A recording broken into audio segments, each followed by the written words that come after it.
So mag-rinse test na sadta. Part 2 na niya siya.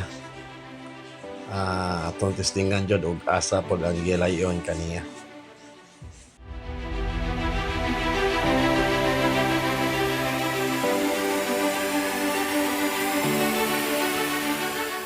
Karon ako ana ning aircraft in course control.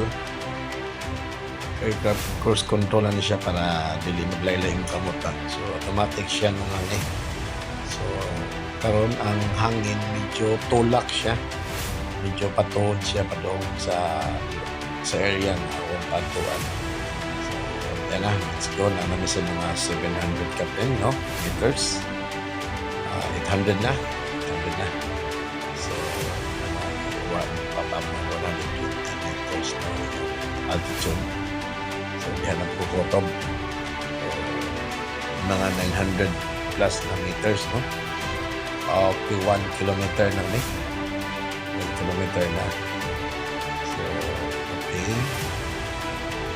Medyo okay lang panahon. Hayag lang tayo. Tagpong. Ang hangin, medyo hindi siya patulak ang hangin, patulak. So, sige. Itong i-push pa dyan o asa kotob. Tanaw na to.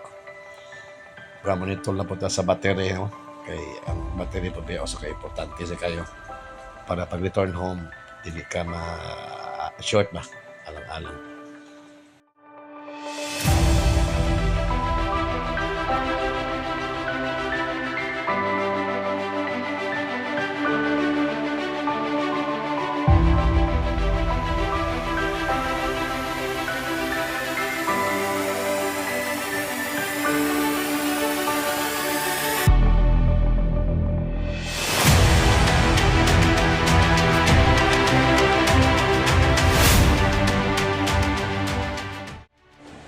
So nasa 1.8 kilometers going 900 na 1.9 going to 2 kilometers, no? So kaning location din siya sa kuan siya sa Escalante, Negros Occidental, mga 2 kilometer na, no? So kapunungan siya mga punong, no? Fish fan ni siya. Okay, so ako monitor lang ako battery nun, nasa mga 79. May 32 minutes pa remaining time. So kaning kayo na rin medyo nakayaw-payawan ako nida kay layo-layo na. So nasa doon na sige sa 2.5, no? Ara na payawan ako ani.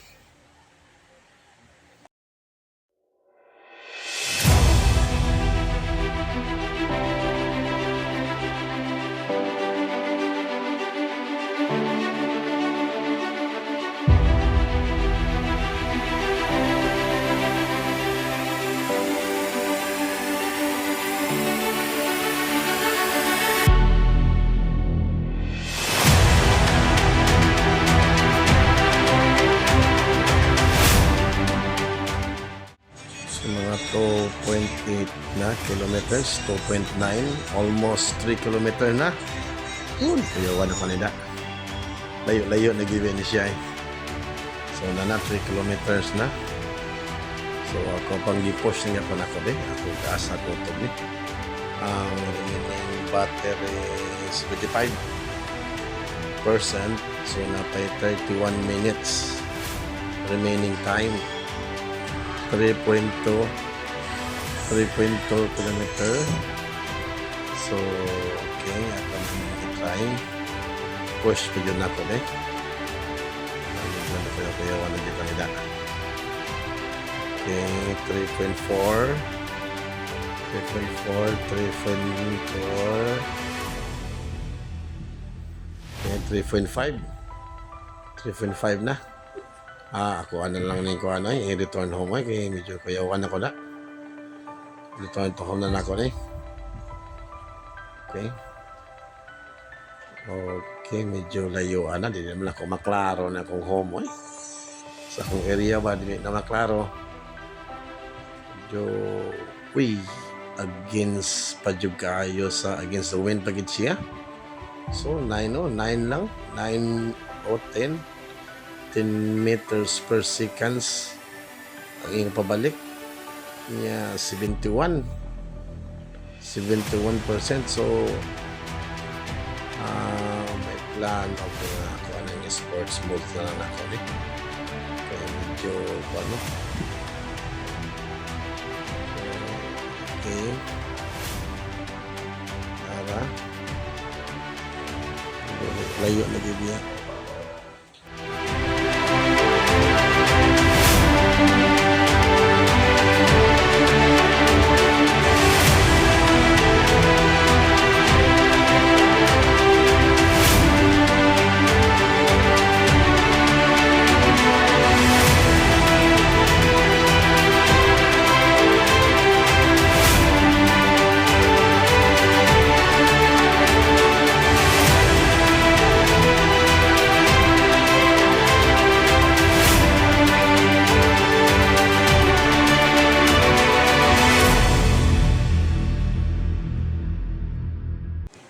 Okay, ako na ng sports mode kay murag mahadlo ko na.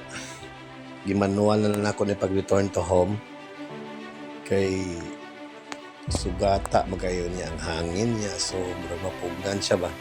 So yeah, akong sports mode, so maximas gid siya 12 meters per second ang iyang lupad. Para dili ta maang-ang ba. Tay, layo para ba dada? Di pag yun ako maklaro ang kuan. So, okay. Ako ani padayon na nagpapalik. Sige. Okay.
So dito rin ko kutob sa 3.5 km na kay nahadlo ko di ko suito sa lugar. Base bitag mulan di kaabot ako ang battery sa drone pag return to home. Di ko kasuito or asa ko moagi kay naglaktod na guni siya pagka area-hagod. O na so mga 1 km na lang ko kapin ng kuan distance. Medyo na klaro na ako ang home point, no? So okay, pabalik na ako na lang gi-switch sa normal mode para okay ra kay taas pa man ang battery percent, so 47% pa. So okay, yan na.